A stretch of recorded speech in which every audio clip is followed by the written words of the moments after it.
প্রথম ঔষধ কুল্লিল মুমিনিনা ইয়াগুদ্দু মিন আবসারিহিম ওয়া ইয়াহফাযু ফুরুজাহুম যালিকা আযকা লাহুম।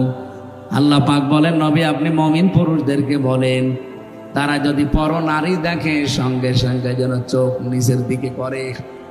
2 নম্বরে তাদের লজ্জাস্থান যেন তারা হেফাজত করে, এইটাই পবিত্রতম পন্থা।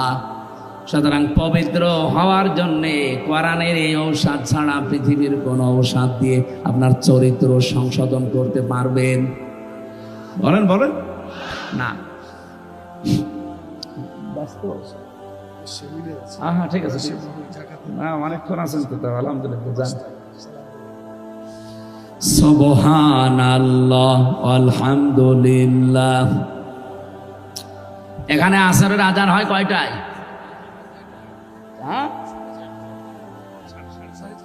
5টায় নামাজ পড়ছি আমরা কুষ্টিয়ায়। এখন আর এত তাড়াতাড়ি এলাকা মনে হয় আহলে হাদিসের না, হানাফি এত তাড়াতাড়ি নামাজ পড়ে কি? 4:30টায়। 4:30টায় আজান হবে, 4:45-এ নামাজ হবে। এখানে আমি নিজে নামাজ, আমার তো পড়ানো হবে না, আমার 2 রাকাত আমি নিজে নামাজ পড়বো। আর পুলিশ আজকে সব ওযু করে নামাজ পড়াবো। পুলিশরা এমনি নামাজ পড়ে আমি জানি, চেহারা দেখে বোঝা যাচ্ছে নামাজি। আমি আসার সময় ওসি সাহেবের সাথে নাকি এই যে গাড়ি নিয়ে চলে গেল, দেখা হয়েছিল, কথা বললো, বলছে আমাদের ভাইরা আছে, আপনারা যান, অসুবিধা নেই। সুশৃঙ্খল ভাবে অনুষ্ঠান শেষ করে মোনাজাত করে আমরা বাড়ি যাব। এর আগে কয়েকজন চলে যাবেন, যান চলে যান। ওনার না সেমিনার আছে গুরুত্বপূর্ণ, উনি চলে যাচ্ছে। আপনারও কি সেমিনার আছে? আপনার কি কাজ এত গুরুত্বপূর্ণ? আসর পর্যন্ত থাকা যাবে না?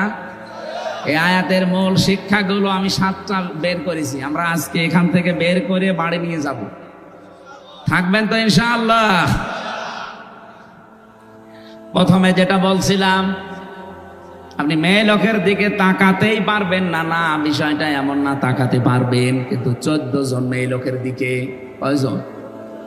আপনার নিজের মা, নিজের বোন, নিজের ফুফু, নিজের খালা, নিজের মেয়ে, এরকম 14 জন মহিলা বাদ দিয়ে পৃথিবীর কোন মহিলা যদি সামনে পড়ে, সে যেরকমই হোক না কেন, প্রথম নজর পড়ার সঙ্গে সঙ্গে চোখ নিচের দিকে করা লাগবে।